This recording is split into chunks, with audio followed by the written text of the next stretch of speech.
Hi, this is Clara with Clarity Unlimited. Today I'm talking about the three inner conversations that we must learn to not take seriously.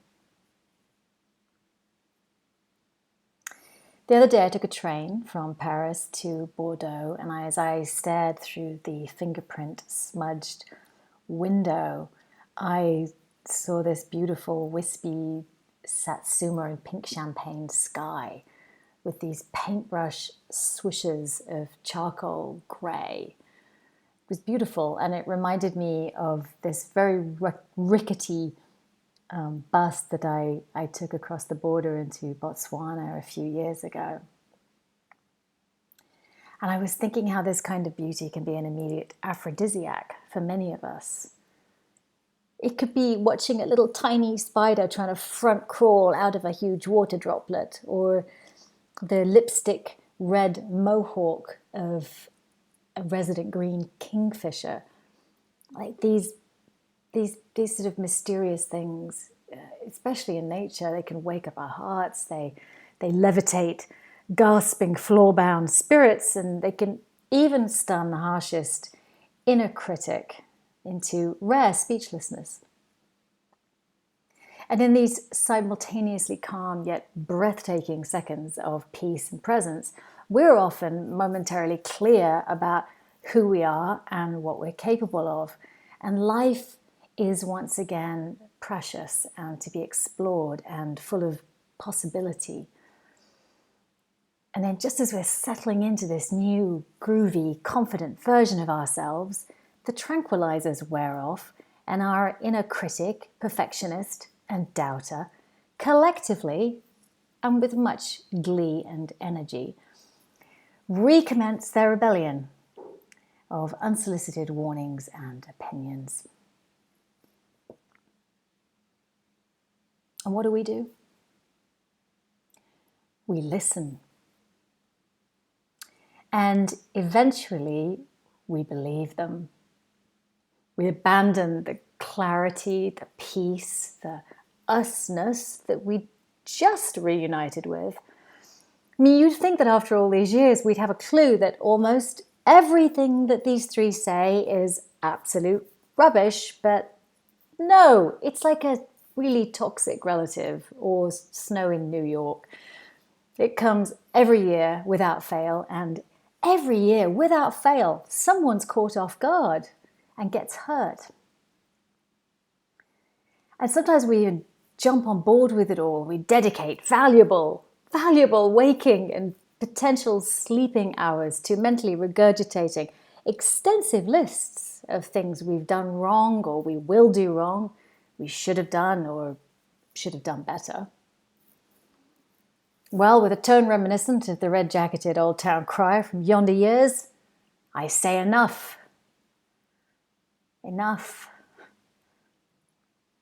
You remember the beginning of this year? We crawled across the finish line of 2021. We were clear we're going to be better and braver and healthier in 2022. And some people are out there and they're doing exactly that. And they're tweeting and they're facing and they're TikToking all over the internet. And we see their wins and we wonder, what the heck we're doing wrong? Which is incredibly unfair. I mean, we can be incredibly unfair to ourselves. There are a multitude of us trying to step into the next chapter of our lives and falsely believing that we're doing it wrong, or it should be easier or faster or look more glamorous. There's no version of a life where showroom neat kitchens and poreless Vogue skin and perfect achievement of goals, certainty, comfort, and clarity exist for any prolonged period of time. And trust me, I am as irritated and sometimes utterly defeated by that fact as you are. But it's important that we stop wishing for our inner voices to start being nicer to us before we are, and that we start practicing giving much more weight to the moments of truth that reveal themselves when we witness a sky painted by the spirit of Van Gogh, the rain and the sun magically birth a rainbow, or when our last nerve snaps like an overly taut guitar string. Because in these moments, illusion drops and we remember we're so much more. Marvel at a picture of the earth from space. Peer down into the grass. Take seriously your limits and had enoughness. And spend 60 seconds gazing into your own eyes, because you might just notice, if you're willing, beauty, compassion, and power staring back. That's you.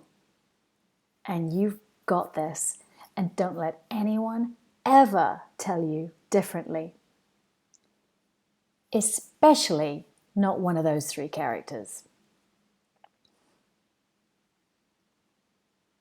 If you look below this video, you will see an invitation to write a truism journal. There are prompts. I hope you spend a few days and do a little bit of journaling, and I will see you in 3 weeks.